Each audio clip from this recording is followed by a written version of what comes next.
राम राम रघुनंदन राम राम। श्री राम राम भरताग्रज राम राम। श्री राम राम रणकर कस राम राम। श्री राम राम शरणं भव राम राम। माता रामो मत पिता रामचंद्र। स्वामी रामो मत्सखा रामचंद्र। सर्वस्वं मे रामचन्द्रो दयालुर्नान्यं जाने नैव जाने न जाने। अञ्जनानन्दनं वीरं जानकी शोकनाशनं कपीशमक्षहन्तारं वन्दे लङ्काभयङ्करम्। भक्ति भक्त भगवन्त गुरु चतुर्नाम वपुएक। इनके पद वंदन किए नासत विघ्न अनेक। बोलिए श्री राघवेंद्र सरकार की जय। रामायण श्री राम कथा की जय। श्रीमद गोस्वामी तुलसीदास जी महाराज की जय। परम मंगलमय परात्पर अखिलेश्वर अचिंत कल्याण गुणगण निधान सर्वेश्वर सर्वाधिपति श्रेष्ठ आचरणवान प्रजा के सुखदाता आनंद कंद श्री रामचंद्र। कौसल्या आनंद वर्धन अवध नरेंद्र नंदन श्री रघुनंदन। विदेह वनस जयंती जनक नरेंद्र नंदनी भास्वती जगदीश्वरी माँ। सुनैना की आंखों की पुतलिका विदेह जा जनक जा जनकाधिराज तनिया जनक राज किशोरी। वैदेही मैथिली श्री राम प्राण वल्लभा श्री जानकी जी। इन दोनों युगल सरकार के पावन चरणारविंदों पर कोट से नमन नतमस्तक वंदन एवं अभिनंदन। तीनों मैया चारों भैयाओं के चरणों में कोटि कोटि प्रणति। अनंत बलवंत गुणवंत श्री हनुमान जी महाराज के पावन चरणारविंदों पर कोटि कोटि प्रणाम। समस्त भूतादिक श्री राम में सब जग जानी। करहूं प्रणाम जोर जुग पानी। हम सबका परम सौभाग्य की श्री राम कथा मंदाकिनी पर अवगाहन करने का जीवन में सद सौभाग्य प्राप्त कर रहे हैं। बड़ा ही आनंद आ रहा है। प्रभु श्री राघव लाल जी का पावन चरित्र पंचवटी पर प्रभु निवास कर रहे हैं। और पंचवटी पर जब निवास कर रहे थे उसी समय रावण की बहन सुरपखना यह आती है और भगवान के जब रूप माधुरी को देखती है तो यह मोहित हो करके और सुंदर रूप बना करके प्रभु के पास आई। और आ करके देख करके उनसे कहने लगी, क्या तुम सम पुरुष नामो सम नारी। यह संजोग विधि रचा विचारी। हे रघुवर, मेरे लायक जो है तुम ही हो, क्योंकि मेरे जैसे सुंदरी संसार में अन्य कोई नहीं है और तुम जैसा कोई सुंदर नहीं है। और मेरे जैसा कोई मुझे मिला नहीं, इसीलिए अभी तक मैं कुमारी रह गई हूँ। तुमको देख करके अब लगता है कि मैं भी अब अपनी गृहस्थी बचा लूं। तब भगवान ने माँ जानकी की ओर निहारते हुए उससे शूर्पणखा से कहा, सीतहि चितई कही प्रभु बाता। आहई कुमार मोर लघु भ्राता। यहाँ पर बहुत लोग एक विवाद खड़ा कर देते हैं, एक चर्चा शुरू कर देते हैं कि भगवान ने भी यहाँ पर झूठ बोला। कहा कि अहाई कुमार मोर लघु भ्राता। कुमार यानी अभी कुमारे हैं, उनसे जाकर के बात करो, मैं तो विवाह मेरा हो चुका है। लेकिन ये इसका मतलब नहीं है। यहाँ पर अहाई कुमार, कुमार कहा है ना कि कुमार। जो कुमारा होता है उसमें वकार होता है, यहाँ पर वकार नहीं मकार है। और कुमार कहने का तात्पर्य है राघव लाल जी तो सत्य प्रतिज्ञ है। सत्य की प्रतिज्ञा के लिए उन्होंने दशरथ जी का मरना स्वीकार कर लिया है। पिता मरण उन्होंने सहा। इतना बड़ा विशाल राज्य छोड़ दिया, क्या वह झूठ बोल सकते हैं, मिथ्या बोल सकते हैं? किसी भी परिस्थिति में राघव जी के मुख से कभी असत्य नहीं निकल सकता। उन्होंने ठीक ही कहा। उन्होंने तो यह कहा कुमार। क्यों? क्योंकि जो राजा के पुत्र होते हैं वह कुमार होते हैं, पुत्री होती है वह कुमारी, जैसे राजकुमार राजकुमारी। उन्होंने कहा जाओ तुम उन्हीं के पास जाओ, शायद वहां बात बन जाए। तो लक्ष्मण जी के पास गई शूर्पणखा और कहने लगी कि वही बात जो राम जी से कही थी वहां पर दोहराने लगी। तब लखन लाल जी ने कहा कि अरे तुम तो रानी बनने लायक हो, तुम कहाँ दासी बनने आई हो। दासी? क्यों, आप उनके भाई नहीं हो? बोले हाँ मैं भाई तो हूँ लेकिन उनका मैं दास हूँ। और मैं दास हूँ, तुम अगर मुझसे विवाह करोगी तो दासी ही बन पाओगी। और पराधीन सपने हूँ सुख नाही, मैं तो उन्हीं के अधीन हूँ। और इसलिए अगर तुम सुखी रहना चाहती हो तो उन्हीं के पास जाओ, वो रघुवीर है। फिर उनके पास गई। राघवलाल जी ने फिर कहा कि नहीं, हम तो विवाह कर चुके हैं, तुम उन्हीं के पास जाओ। तब उसने, सुरपखना ने विचार किया कि यह जो इनकी पत्नी है जब तक ये रहेगी तब तक ये स्वीकार मुझे नहीं करेंगे। तो माँ जानकी को मारने के लिए, खाने के लिए वह राक्षसी दौड़ी। तो भगवान राघव जी का इशारा पाते ही लक्ष्मण भैया ने दौड़े तो उसका नाक कान काट लिए। और नाक कान काट लिए तब वह भगी वहां से। कहाँ भगी? बोले खरदूषण के पास।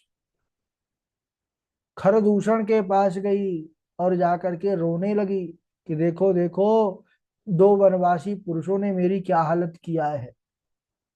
खरदूषण भाई विशाल सैन्य सागर के साथ वहां पर आए। खरदूषण भी भले बलवान राक्षस हैं।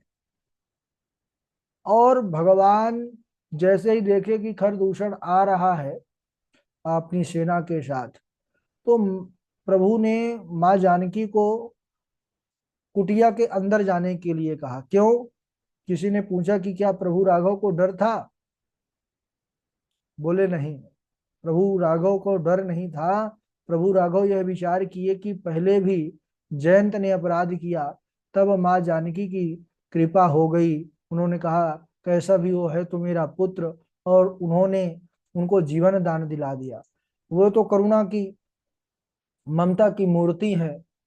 तो कहीं यह असुर, दुष्ट असुर खरदूषण पर भी उनकी कृपा ना जाग जाए और इनको भी हमको फिर जीवन दान देना पड़ जाएगा। और यह असुर प्राण दान लायक नहीं है, इसलिए उन्होंने अंदर भेज दिया। अब इधर जैसे ही महाराज वह दल बल के साथ आए हैं खरदूषण, भगवान ने ऐसी माया चलाई कि एक दूसरे को ही शत्रु समझ करके वे मर गए, सब जितनी सेना थी।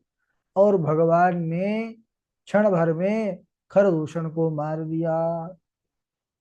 अब जब देखा सुरपखना ने कि अब तो बचा नहीं कोई, तब वह भागी भागी गई रावण के पास। और जाकर के रावण के सभा में बहुत सुनाई, रावण को कहने लगी कि अरे तुम मेरे भाई हो, यहाँ पर मदिरा का सेवन कर रहे हो, दिन रात सोते रहते हो, तुम्हारे सर पर शत्रु आ चुके हैं, तुमको खबर भी नहीं है। अरे भाई, शत्रु, अग्नि, रोग, पाप, स्वामी, मालिक और सर्प को कभी भी छोटा नहीं समझना चाहिए। अनेक प्रकार से विलाप करते हुए वहीं पर वह गिर पड़ी। कहने लगी कि दशकंधर, तुम्हारे जैसे बलवान भाई के रहते मेरी यह दशा हो गई, मुझे तो बड़ी जो है लज्जा आती है तुमको देख करके। जैसे ही वह गिर पड़ी तो सभासदों ने, वहां के जो असुर सैनिक थे, उनको उठाया। और रावण ने पूछा कि तेरा यह हाल किसने किया, तेरे नाक कान किसने काटे? तब वो सुरपखना ने बतलाया कि अयोध्या के राजा दशरथ के पुत्र हैं और उनका नाम राम लक्ष्मण है। और वह वीर वीर जो है सिंह पुरुष है। उनके साथ एक स्त्री भी है और वह परम सुंदरी है। अनेकों अनेक रति भी उसके सम्मुख लजा जाए ऐसा सौंदर्य है। और उनके छोटे भाई, राम के छोटे भाई लक्ष्मण ने मेरा यह हाल किया है। बोले तो फिर तुम खरदूषण के पास नहीं गई? बोले गई थी, खरदूषण सेना सहित गए, लेकिन उन श्री राम ने क्षण भर में पूरी सेना सहित खरदूषण को मार डाला। यह सुनकर के महाराज रावण के पैरों तले से जमीन खिसक गई।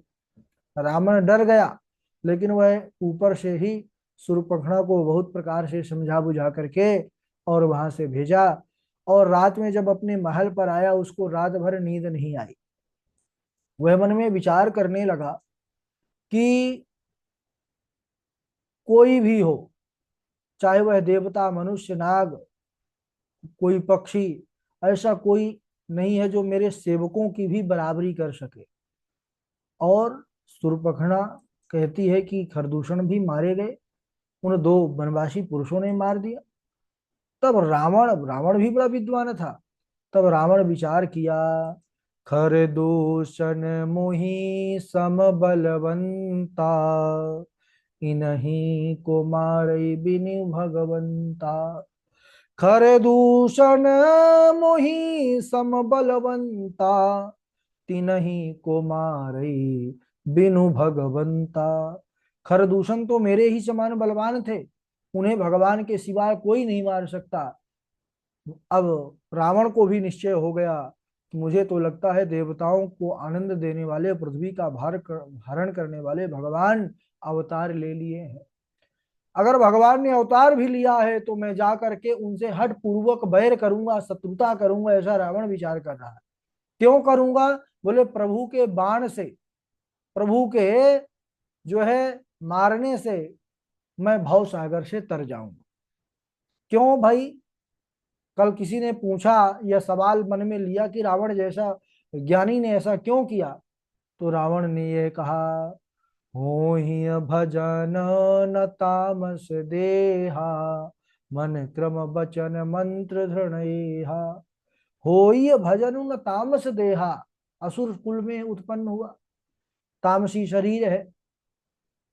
तो रावण ने मन में निश्चय किया कि मन वचन कार्य से दृढ़ निश्चय उसने किया कि यह आसुरी शरीर से तो भजन संभव नहीं है। अगर वह अवतार ले चुके हैं तो मैं जाऊंगा और उनकी स्त्री का हरण करके उनसे हठ पूर्वक वैर करूंगा। अब वह अकेला ही रथ पर चढ़ करके, विमान पर चढ़ करके सज्जनों चल दिया। किसके पास गया? मामा मारीच के पास, क्योंकि माया मृग वही बनेगा। अच्छा, बहुत लोगों ने कहा कि जो है तो चर्चा करने लगते हैं कि अरे माँ जानकी का हरण कर लिया रावण ने। तो सज्जनों, माँ जानकी के हरण करने का सामर्थ्य रावण के अंदर, करोड़ों रावण के अंदर नहीं हो सकता। आप विचार कीजिए कि जिन भगवान शंकर के धनुष को हमारी मैया जानकी ने बाएं हाथ से सहज में ही उठा करके उसको रख दिया हो किनारे पर, और वही धनुष को रावण हिला नहीं पाया, रावण बाणासुर आदि, तो क्या उसके समर्थ थी कि माँ जानकी को उठा लेता? अरे रावण की औकात नहीं थी कि वो माँ जानकी को उठा सकता। और यह अरण्य कांड में स्पष्ट हो गया। इस प्रसंग को लक्ष्मण भी नहीं जाने। प्रभु श्री राम जी ने एक बार माता जानकी से कहा कि सुनहु प्रिया व्रत रुचि सुशीला, मैं कछु करब ललित नर लीला, तुम पावक महु करई निवासा, जब लगी करो निशाचर नासा। भगवान ने कहा, हे सीते, जब तक मैं पृथ्वी से निशाचरों का सफाया करूंगा, उनका वध करूंगा, तब तक आप अग्नि में जाकर के निवास कीजिए। अग्नि में ही क्यों? एक तो भगवान की ही विभूति है, भगवान का ही रूप है अग्नि। भगवान का कथन है, वसुनाम पावकश्चास्मि, पावक यानी अग्नि मेरी विभूति है। और अग्नि देवानाम वसवो विष्णु, अतः उसमें निवास भगवान का है। तो तुम अगर अग्नि में निवास करोगी तो मेरा वियोग तुमको नहीं होगा। दूसरी बात, अग्नि के दिए हुए चरु से ही हमारा जन्म हुआ, तो एक प्रकार से वह हमारे पिता भी हैं। और एक स्त्री अपने पिता के घर और पति के घर ही शुद्ध रहती है। अग्नि सीता जी के भी पिता है। क्यों? क्योंकि ऋषियों का कोप ही अग्नि है, और ऋषियों के क्रोध से ही माँ जानकी का प्राकट्य हुआ है। और जब तक वह पावक में प्रवेश नहीं करेंगी तब तक माँ जानकी की परछाई यानी प्रतिबिंब प्रकट नहीं होगा। तो भगवान ने कहा है कि आप अग्नि में प्रवेश कीजिए, उसके बाद मैं तुमको अग्नि से ही प्रकट कर लूंगा। और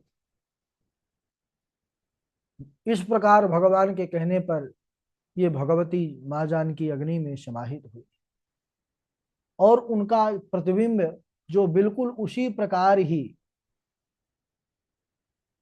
जैसे साक्षात जगत जननी का स्वभाव है, रूप है, स्वभाव है, वैसे ही उनका भी था महाराज। जो परछाई थी, विनम्र थी। भगवान ने जो कुछ लीला रची इस रहस्य को तो लक्ष्मण भी नहीं जान पाए, तो अन्य की तो क्या बस। यहाँ पर रावण पहुंच गया है मामा मारीच के पास और जाकर के उसको प्रणाम किया। यह प्रणाम मारीच के प्राण लेने के लिए है। रावण स्वार्थवश होकर के अपनी मर्यादा यहाँ पर छोड़ा है, माथा नवाया जाकर के मामा को। मारीच ने अपनी मर्यादा यहाँ पर रखी है, उसने पूजन किया रावण का और आदर पूर्वक पूछा कि कहिए आपका किस कारण से यहाँ पर आगमन हुआ है, आप अकेले क्यों आए हैं। तब रावण कहने लगा कि पंचवटी चल तुम बनो स्वर्ण कपट मृग मित्र, जिससे मैं रिपु की हरूं नारी परम विचित्र। सारी घटना का वर्णन किया कि राम लक्ष्मण माँ जानकी कुछ ही दूर पर है, तो तुम चलो, दोनों को भटकाओ माया का मृग बन करके, और मैं उनकी स्त्री का हरण कर लूंगा, सीता का। जैसे ही सुना राम और सीता, मारीच महाराज तुरंत उसको सब स्मरण हो आया, राम की प्रभुता का उसको ज्ञान हो चुका था। क्योंकि वह मारीच वही है, एक बाण से ही एक जो है 100 योजन पार जाकर के गिरा था। मारीच और सुबाहु, सुबाहु तो निपट गए थे, मारीच जो है 100 योजन पार गिरे थे। तब उसने समझाया है रावण को कि 10 कंधर ठीक विचार नहीं, क्यों, वह राम चराचर नायक है। 7 योजन पार गिरा जिनके, अति तीव्र भयंकर शायक हैं। शिव शंकर सेवा करे जिनकी, सुरराज से सैकड़ों पायक हैं। सच मानिए ब्रह्म परात पर से, नहीं आप विरोध के लायक हैं। खूब समझाया लेकिन माना नहीं। उसने बहुत प्रकार से समझाया, क्या ऐसा बलि मनुष्य हो सकता है जो ऐसे बड़े बड़े जो है कोई मनुष्य के सामर्थ्य है कि ताड़का जैसी राक्षसी को मार दे। अरे विश्वामित्र जी ने ताड़का के वध से राम जी को छीन लिया, सुबाहु के वध से देव और मुनियों ने छीन लिया, मैंने भी उनको तभी पहचाना। खरदूषण के वध से सुरपखना ने भी छीन लिया उनको, और धनुष भंग से प्रभु तुलसीदास जी ने छीना। और आप अपने कुल की अगर कुशल चाहते हैं तो जाइए, घर लौट जाइए। यह सुनकर के रावण क्रोधित हो उठा और गालियां देने लगा मारीच को। कहने लगा, उठ चल जल्दी, चल वहां, देर न कर मारीच, वरना सुरपुर जाएगा चंद्रहास से नीच। कि अरे दुष्ट, अगर तू मेरे साथ नहीं चलेगा तो मैं इसी चंद्रहास से तुझे मार डालूंगा। तब मारीच ने दोनों प्रकार से अपना मरण देखा, जाने में भी मरण है और ना जाने में भी।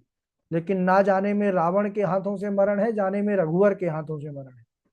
बोले कि रावण के हाथों से मरना ठीक नहीं है, रघुवर के हाथों से मरने पर सीधे मेरा उद्धार हो जाएगा।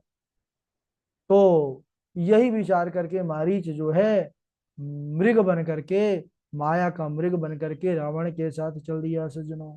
अब इधर किस प्रकार से माया का मृग बन करके भगवान को भटकाया है और कैसे माँ जानकी का रावण ने हरण किया है, उसको हम अगले दिवस आज यहीं तक। बोलिए श्री राघवेंद्र सरकार की जय।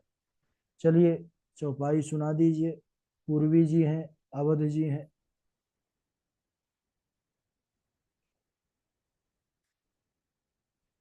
आवाज पहुंच रही है? जी गुरु जी। सुनाइए।